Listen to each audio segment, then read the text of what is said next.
Alright, Fallout 76 launched rough, like New Vegas on a PS3 covered in superglue rough, whatever that means. But here's the twist. No one expected that years later, Fallout 76 might secretly be one of Bethesda's smartest games ever made. I know, that's a very bold statement, but stick with me, because once you look at the design decisions, the long-term planning, and what the game accidentally did right, it starts to make a surprising amount of sense. So today we're breaking down why Fallout 76 aged way better than anyone, including myself, predicted. Like, comment, subscribe. Let's get into it. Let's start with the big one. Fallout 76 is basically Bethesda's giant live test server, disguised as a game. Multiplayer networking? Tested.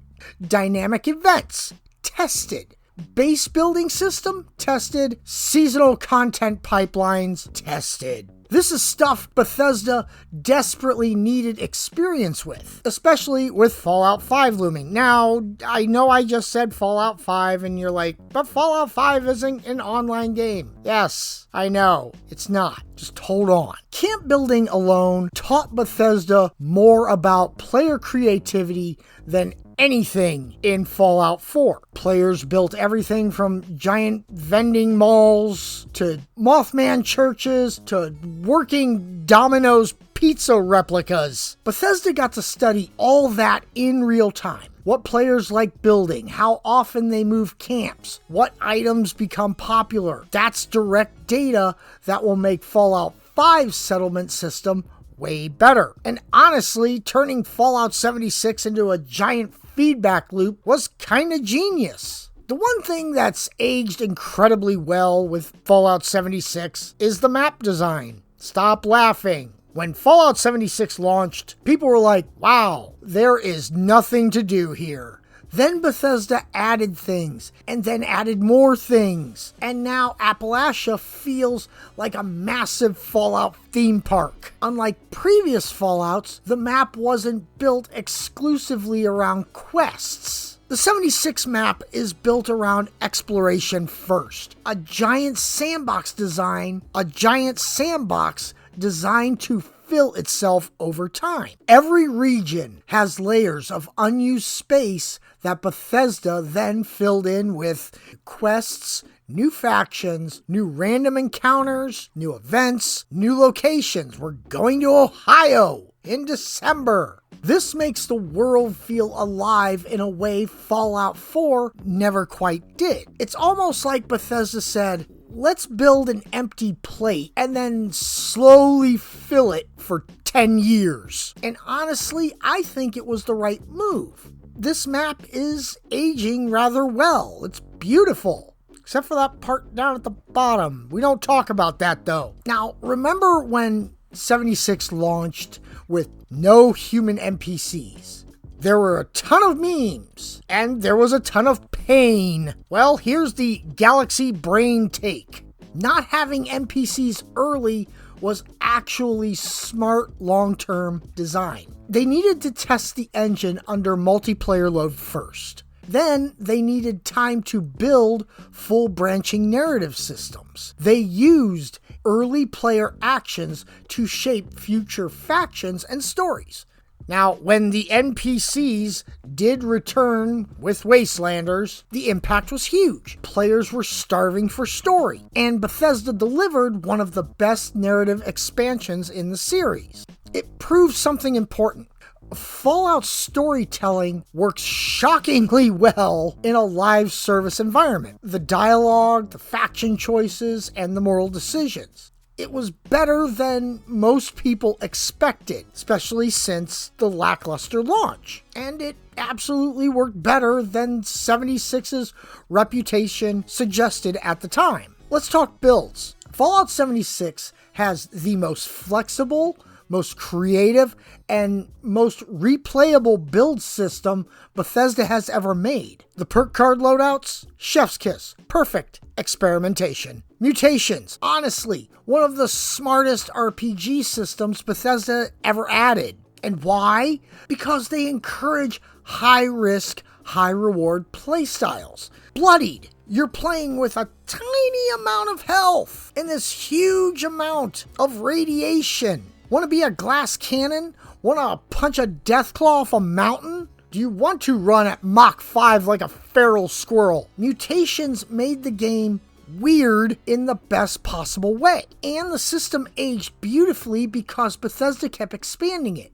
New perks, new mutations, new legendary effects. Fallout 4, its build feels rigid compared to this. And here's the part nobody gives Fallout 76 enough credit for.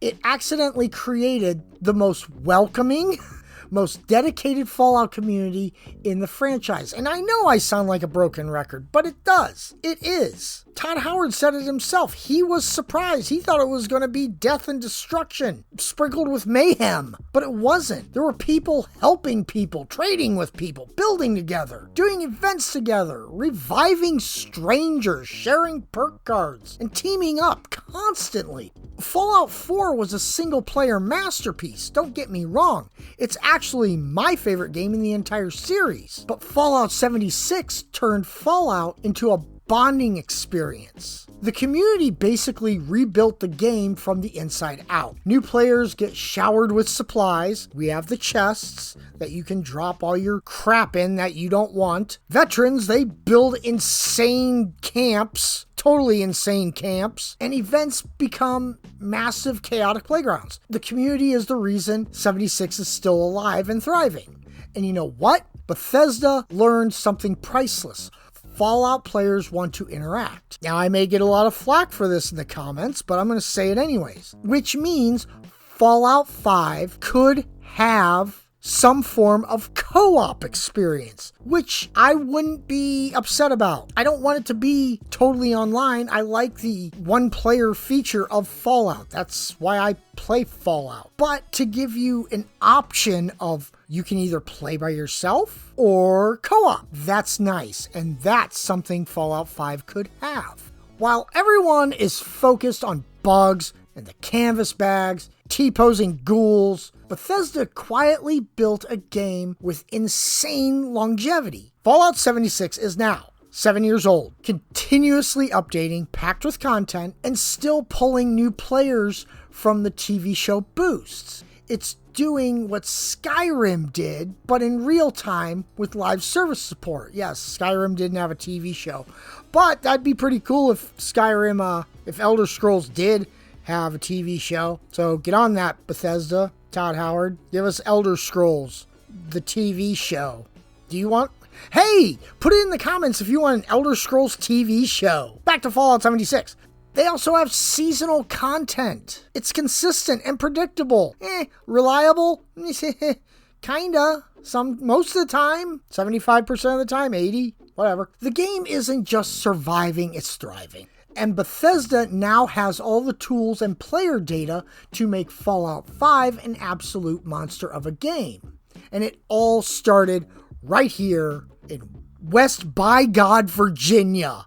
Fallout 76. So yeah, Fallout 76 might have launched in rough shape. But years later, it's looking like one of Bethesda's smartest long-term moves. A massive experiment that paid off. But tell me down in the comments, what do you think? Is Fallout 76 secretly a genius or just lucky to have dedicated community?